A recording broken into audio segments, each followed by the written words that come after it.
Hi, welcome to the NASS 2020 virtual experience. I'd like to start off by thanking the NASS Educational Program Committee, as well as the committee focused on resident and fellow education for giving me this opportunity.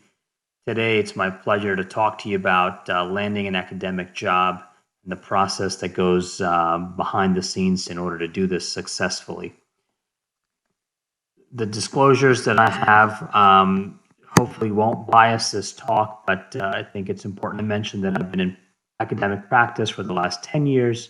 And prior to that, for about a year plus, I was in private practice. I'm also involved with NASS and several of the societies and their educational program. The other specific disclosures can be found in the NASS booklet. So let's talk about how do we go about finding the ideal job. I think this hinges on two key questions. First and foremost, you want to answer the question about what it is that you want to do in the future.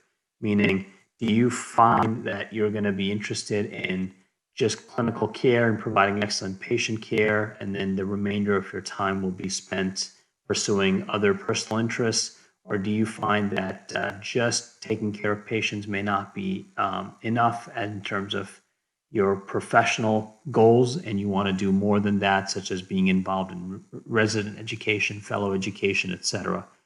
The second question, which may be more important in the long run, is where do you want to do it? And this sort of refers to location. And this is a question that you don't want to answer on your own. If you're married, if you have a significant other, you want to discuss this with your spouse and family prior to making this decision, because relocating multiple times just for location purposes can cost you, significant time and opportunity cost. Most of us, by the time you're done with our educational process, are under a significant amount of debt or have put a lot of interests and desires on hold. So this is a cliche that don't think about money when you're finding your first job. But it is my position to reinforce that do not get focused on the bottom line, the first number that's offered to you as your primary interest and negotiation point when looking for a job. The more important things are finding the right fit, finding a job that truly is looking to nurture and get a busy and productive spine surgeon on board, and who will be supportive of you. Because financially, you'll end up doing fine if you're happy with your position and the overall support structure enables you to be a good physician and a clinician. So I'll talk a little bit about my own personal journey. As I mentioned before, I started off in private practice after fellowship for various reasons, and then soon thereafter decided to move into academic practice. I view my professional life and career as sort of a summation of these four quadrants or four components. So the top left is patient care, where I want some excellence of providing good patient care. I want support to do it. I also enjoy doing complex cases, so I needed to be in an environment which allowed me to pursue challenging cases and growth within that type of work. Education and research has always been near and dear to me, so I wanted to be involved in resident and fellow education as well as medical student education as much as possible. And lastly, wanted to be involved in community service, giving back in whichever capacity I could. So resident-run clinics as well as providing indigent care helps me fulfill that box.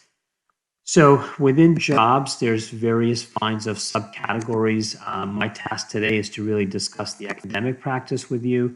However, other job opportunities fall within hospital employment models, and these are non-academic hospital systems that directly will bring you on as an employee, or the private practice model, and there's various types of private practices, and my colleague will shortly discuss the merits of the various private practice opportunities available and how to score a terrific private practice position. So going back to academic positions, I want to sort of subgroup these positions into three categories. You may choose to pursue a life as a physician scientist, and that's quite unique from a clinical educator or a clinical investigator path. So a physician scientist is dominantly focused on basic science or translational research, and you will still have some limited clinical care and teaching responsibilities, but the focus is on research. The clinical investigator pathway is focused on clinical studies and investigation with a significant stress on patient care and clinical productivity as well. And lastly, what many academic surgeons opt for is the clinical educator path, which is a dominant clinical focus with certainly focus on medical education towards residents, fellows, med students, as well as research on the side.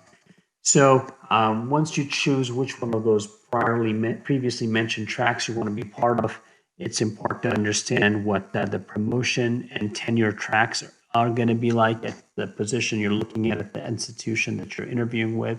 Most spine surgeons enter the department at instructor or assistant professor level, and you'll want to know that ahead of time.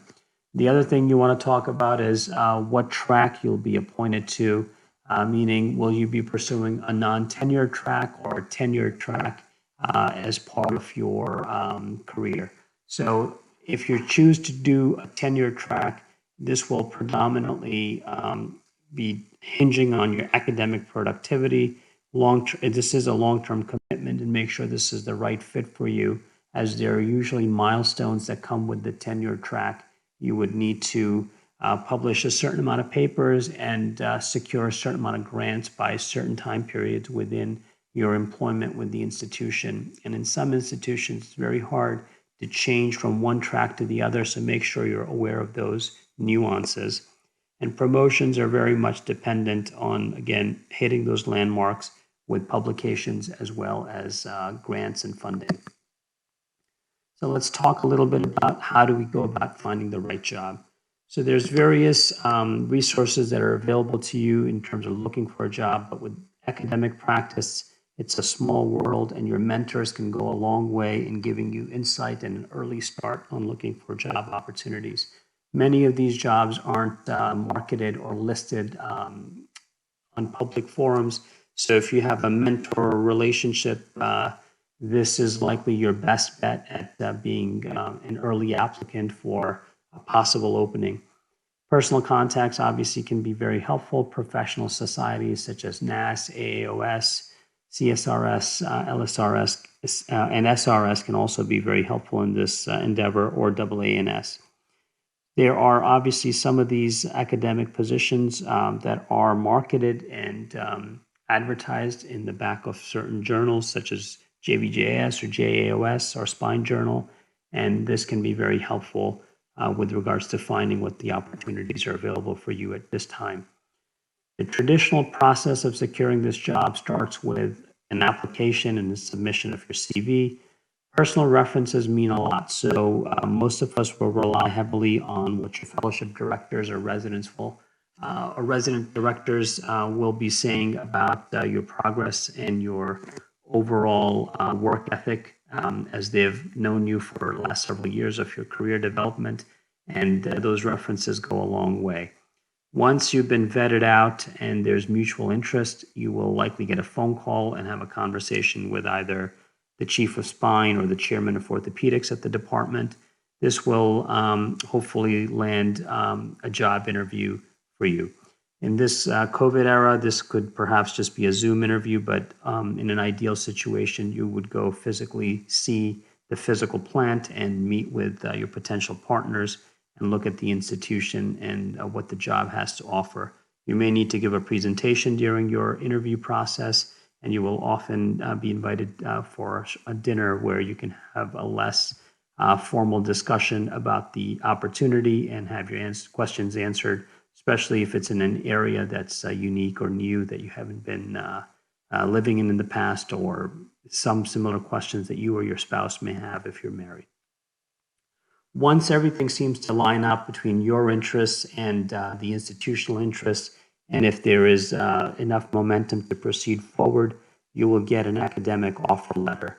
This offer letter is somewhat different from a private practice contract, as there are some generalized terms and expectations with a lot of references back to sort of a medical school handbook for bylaws, and there is a significant amount of discretion that your chairman or the dean of the med school may have with regards to certain job functions and responsibilities.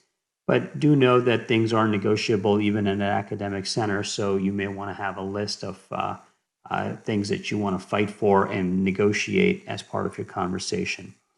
It is important to make reasonable requests, but don't keep poisoning the well by going back and forth about some inane items that you might think are important to you. And again, talk to your mentors, talk to your fellowship directors to help you with that guideline as to what you may want to request during your initial negotiation process. Typically, you'll have teaching responsibilities, clinical responsibilities, and there may be other responsibilities as part of your job. You may be asked to participate in certain committees. You'll likely need to be available for ER calls or consults or oversee some resident clinics. You may also be asked to get involved in student clerkship or residency program issues, or even be a director for a residency program. There's also an important thing to discuss if you're going to be in the clinical investigator or scientist track, that do you have protected time and do you have support where you can be productive with your research? And is that support commensurate with other peers at your institution, but also are they similar to other institutions across the country?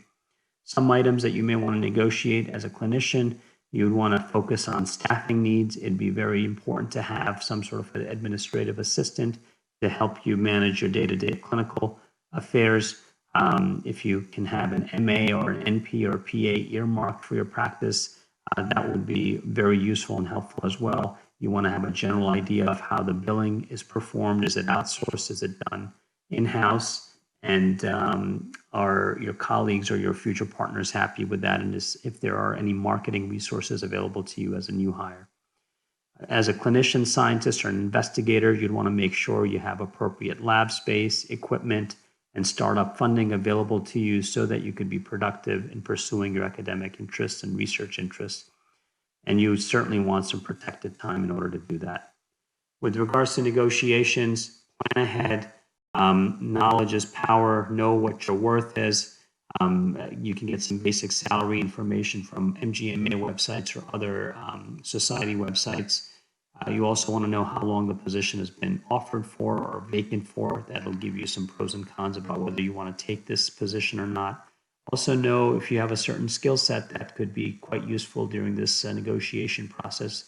If you've done 2 fellowships, or if you're focused on deformity or MIS, and this location has a particular need for that, that could be very useful for you. Also, interview at a few positions. This is important so that you can know what else is out there and use that to help negotiate you into a better contract. Final thoughts: know what you want, where you want to do it, develop a priority list. There are very limited academic positions that are available on a yearly basis, so start ahead by talking to your mentors and places that you've trained in case you're interested in an academic future, so that you can get a head start on this. Don't focus on the initial salary. You can negotiate with 2 or more groups at a time, but do know that it's a small community and you don't want to poison the well. And unfortunately, lastly, it's not uncommon for people not to be happy with their first job, and your first job may not be your last job. So don't stress yourself out too much during this process. You want to find the best job that's available to you in the market at this point, but it is not the end of the world if you need to relocate. Thanks.